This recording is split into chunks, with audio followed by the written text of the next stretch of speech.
What's up guys, welcome to my channel. So it's been a long time since I've done a tutorial, but today we're going to do Periphery's Marigold Riff.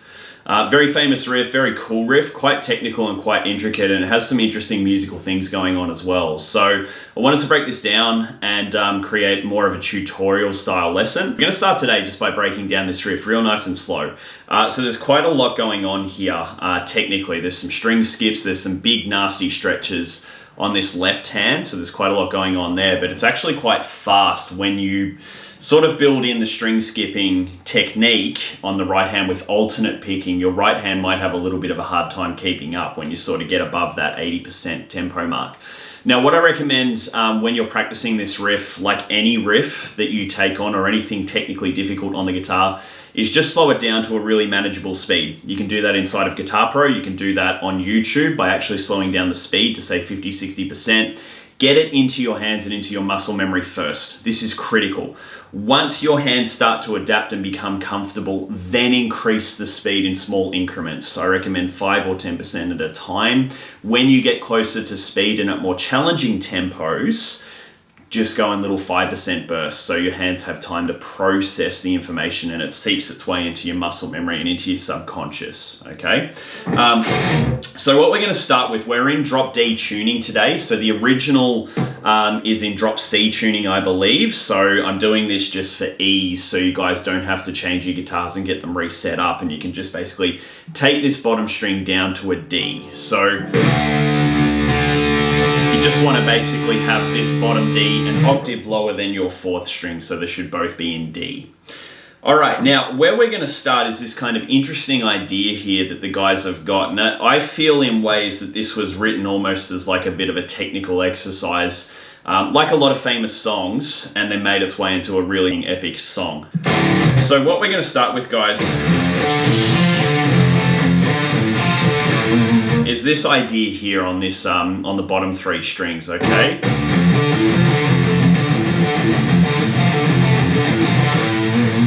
Now I recommend just practicing this little section nice and slowly at first, and then moving your way up into the different chords that happen throughout this song. So what they've done is they've essentially taken this pattern and then moved it up through the chords in the key of D Harmonic Minor.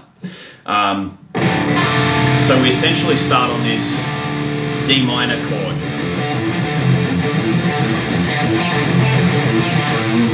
Now make sure you're alternate picking very strictly with that. I'll try and get my hand in view. Be very careful not to double downstroke or change your picking technique when you change strings. That's a real common pitfall I see with most of my students when they're attacking something technically difficult. Then what we do, guys, is we move this phrase up to the 5th fret. All right, and we get this idea here.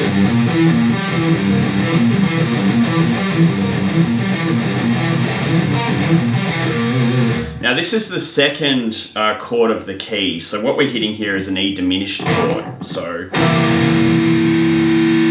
okay, and then we move the pattern up to the 7th fret on the bottom string, and we're going to be playing an F augmented chord, or the arpeggio associated with it. We're actually playing an inversion down here.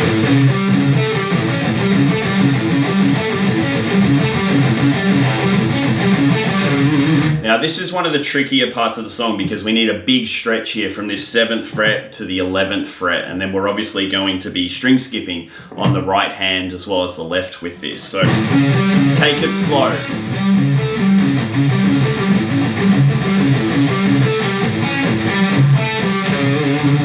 Okay, so now we move it up to our final chord, and what we're using here is the correct chord in the key would be a G minor chord. But what the guys are actually doing is they're omitting the 3rd and they're playing a G sus chord. So we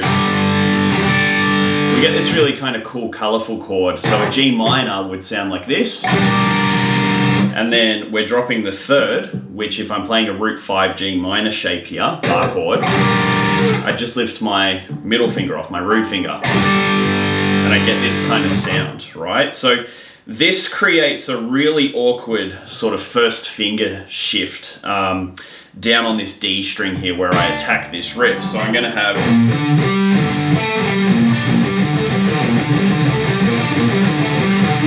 So my first finger actually has to reach back from this 8th fret on the 6th string to the 7th fret on the 4th string. And this is, I think, probably one of the trickiest parts of the song on that left hand.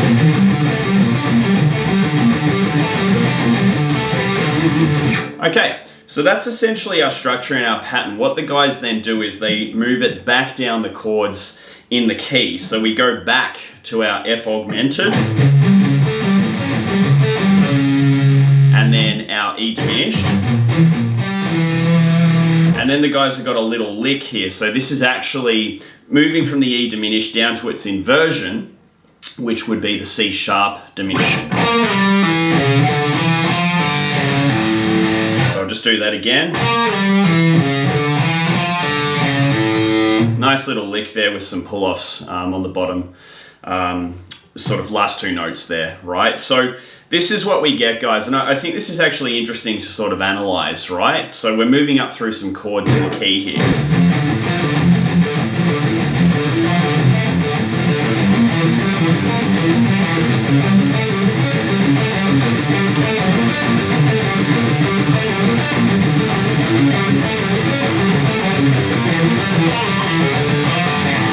Right, a little bit of a mistake there, a bit sloppy on that last little riff. Right, so what we've got, and I think this is interesting to bring in this point here, is we're essentially in the key of D Harmonic Minor. And if we understand the chords that are inside of this key, we'll know exactly what these guys were thinking when they were writing this riff. And we can then go away and create our own riffs in this sort of style, if you want to. Right, so I'm going to be playing some root 5 bar chords here. So our root is D minor. Our second chord, E diminished. Our third chord is F augmented, so this one's a little awkward. We have a sharp 5. So if we played an F major, what you want to do is sharp the 5th on that one and keep every other note the same. Then we would move to a G minor. So in this song, the guys omit the 3rd, so you just lift off your second finger here, and you get a G sus2 chord. Our next chord in key would be an A major, so we can drop down here to the open position. Our next chord, B flat major. And then because we're in harmonic minor, we come to a C sharp diminished. And then we're back home. Alright, so this is really interesting because we can learn these chords.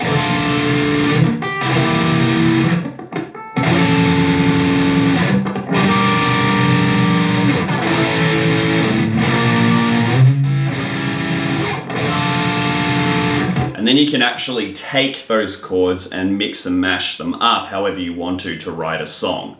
And this is what I teach my students a lot of the time, is if you understand the key fully, it opens up all sorts of creative potential and possibilities. And that's really all that these guys were doing. So they were obviously in the key of D minor, D harmonic minor, I should say. And then they've taken this sort of idea down here, which uses the notes from the triad of D minor.